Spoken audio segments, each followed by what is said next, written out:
Pemirsa, Pemprov DKI melarang APTB beroperasi di Jakarta mulai 1 Juni mendatang. 3 operator masih menolak tarif rupiah per kilometer yang diajukan Pemprov dan melebur ke dalam manajemen Transjakarta. Telah hadir di studio Kepala Bidang Angkutan Jalan di Subtrans DKI Jakarta, Masdes Arrofi, dan Ketua DPD Organda DKI Safruhan Sinuan. Namun sebelumnya kita saksikan terlebih dahulu paket informasi berikut ini.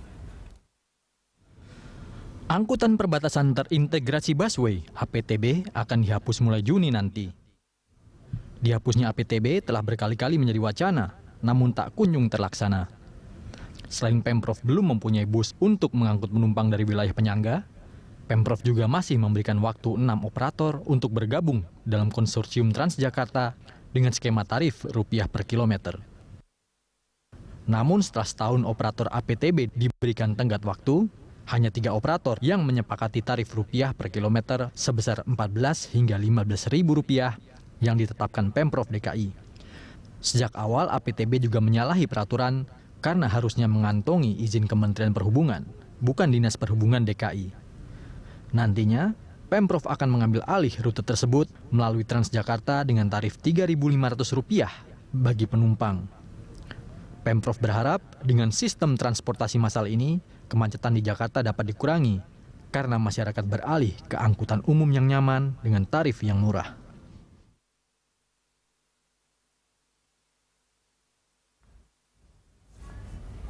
Ya, itu tadi gambaran APTB. Saya langsung ke Pak Masdes nih Pak. Kalau kita bicara soal APTB, saya membayangkan sebagai seorang warga Jakarta yang sering menggunakan APTB dan Transjakarta ya.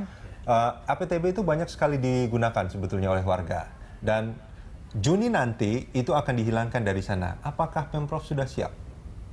Ya, ini kami sampaikan bahwa konteksnya kita penataan angkutan APTB ini khususnya. Jadi bukan, sekalian saya luruskan, bukan kesannya mematikan atau membunuh gitu. Jadi kita dalam konteks menata secara keseluruhan sistem transportasi massal di DKI, khususnya dalam hal ini yang berbasis jalan, lebih khusus lagi fokusnya kali ini kita APTB. Ya, jadi dan itu yang kita bahas sebetulnya fokus di APTB. Jadi kita pada realisasinya nanti kami akan gantikan sebenarnya layanan atau servis untuk kepada masyarakat itu dengan angkutan yang lebih baik dan lebih terjangkau atau lebih murah. Baik dan lebih terjangkau itu seperti apa? Ya, lebih baik kita menggunakan bis-bis baru. Sebagaimana diketahui, kami bersama mitra BUMD kami PT Transportasi Jakarta kan telah mendapatkan kerjasama 600 bis baru dari Kementerian Perhubungan. Nah, bis-bis itu kita manfaatkan untuk melayani angkutan juga yang lintas batas provinsi ke Jakarta dan daerah pendukungnya. Lalu bagaimana dengan tarifnya? Justru dengan layanan APTB yang terbaru ini, pembaharuannya itu tarifnya sama dengan Transjakarta, 3.500. Artinya kalau kita masuk ke halte busway itu bayar sekali, kita bisa naik? Iya, free udah, nggak bayar lagi. Jadi kalau sebelum naik APTB dari pinggir sekian belas ribu, itu kan beda-beda ya. Yang dari Bogor, dari Tangerang, dari Depok, variatif tuh. Antara yang 12.000, 14.000, 16.000. Kalau nanti dengan layanan yang baru ini, hanya 3.500. Satu kali tap di halte Transjakarta lalu sudah terintegrasi seperti itu ya, Mas Des? Iya. Dan dia selama pindah dalam sistem busway sudah tidak bayar lagi. Jadi ini sebenarnya kita ngasih lebih murah. Ini tanpa melibatkan operator-operator APTB yang ada saat ini, yang eksisten? Iya, sebenarnya kita udah sejak dari tahun lalu, khususnya lagi dipertebal sejak Februari yang lalu kita ajak mereka. Saya juga pernah diskusi soal ini juga. Itu ancaman Ahok kan dari dulu kan luar biasa gitu, tapi belum terlaksana sampai sekarang. Kalau tadi Pak sebutkan ancaman, bukan ancaman dalam rangka mengajak, merangkul, bergabung bersama kami. Apapun alasannya. Nah, itu bergabung, lalu mereka. Namun bergabung itu ada prosedurnya. Kan sekarang kerjasama kita untuk pembelian jasa layanan operator itu melalui e-katalog LKPP.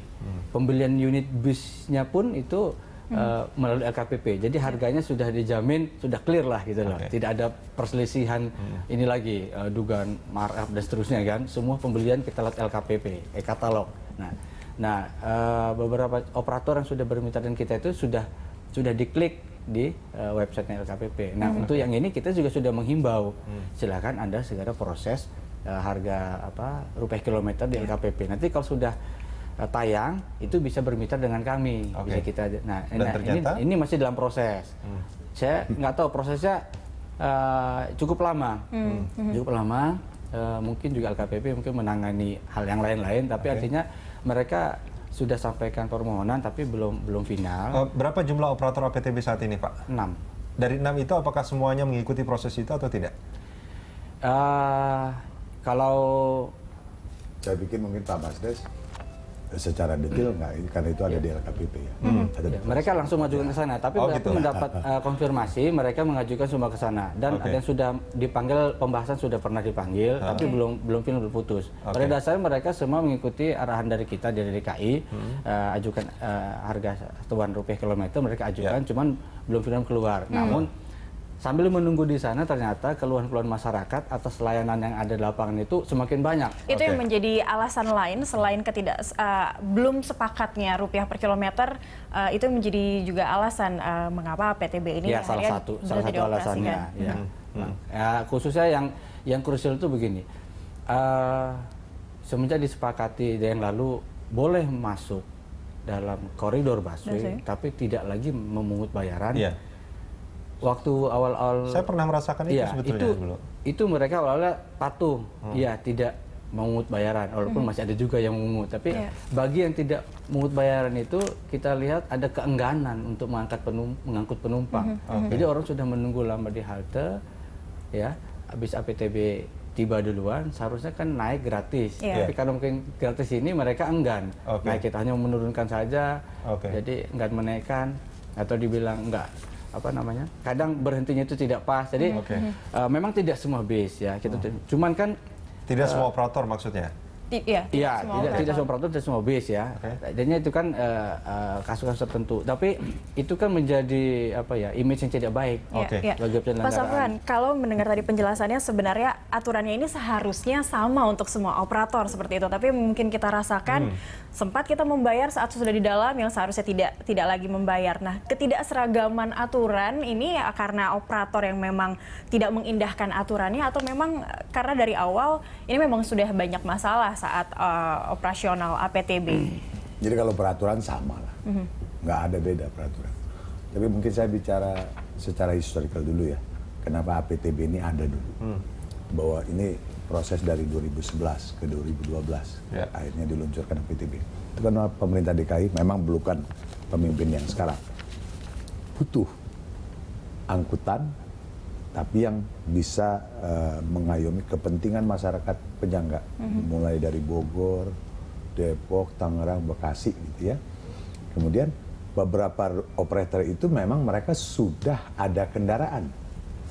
Memang jadi track-track yang existing waktu itu diajak kerjasama dengan Pemda DKI. Sebentar, mereka sudah punya kendaraannya dan sudah punya trayeknya. Satu contoh misalnya Bekasi, Tanah Abang, dulu busnya sudah ada, cuma standarisasi busnya belum sesuai dengan Transjakarta, karena itu kan shelternya berbeda. Dia low deck dulu itu, kalau sekarang kan high deck.